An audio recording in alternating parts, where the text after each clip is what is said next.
From Washington, this is VOA News.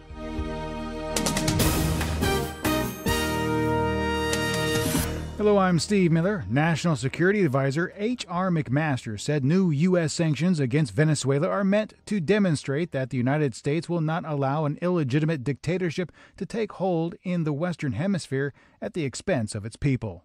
We will continue to work with our friends and partners in the international community to support the Venezuelan people until their rights and democracy are fully restored. Treasury Secretary Steve Mnuchin said the sanctions would undermine Maduro's ability to pay off political cronies and regime supporters. The governor of Texas says Hurricane Harvey will be a major disaster as he warned residents to prepare for record flooding when the storm makes landfall.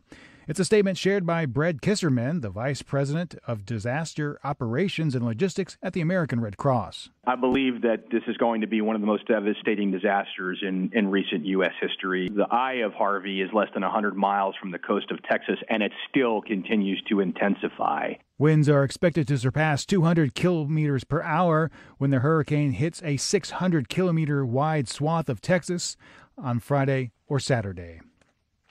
South Korea's military says North Korea's launched what may be a ballistic missile or several off of its east coast Saturday morning.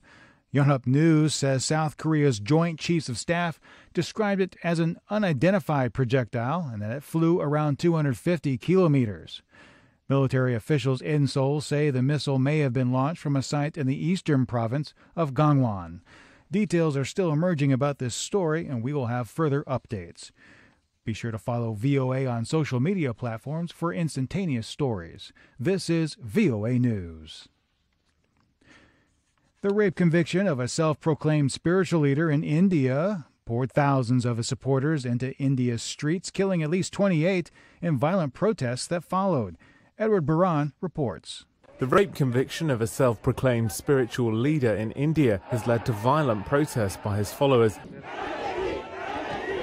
Gurmeet Ram Rahing Singh, called a godman or holy man, was found guilty of sexually assaulting two of his followers in a case dating back to 2002. Thousands of his supporters have rioted across the country's north in response. In addition to those killed, more than 200 are thought to be injured, arson targeting many vehicles, even watching media. Over 500 Indian soldiers are called up to restore order. About 1,000 have been arrested. That's reporter Edward Baran. Police say the hours-long attack at a Shiite Muslim mosque in the Afghan capital of Kabul has ended with all four attackers dead. Afghan Police Special Forces Unit Commander General Syed Mohammad Rashandil. According to the reports from police and the NDS, there were four attackers. All four attackers are killed, none of them are alive, and the situation is under control. Rashandil said the death toll wasn't immediately known, but a hospital official says at least 20 were killed and 50 wounded in the attack. The mosque was packed with worshippers attending Friday prayers. Mohammed Salim Rasuli, the chief of Kabul's hospitals, said the death toll could rise because many of the wounded were seriously hurt.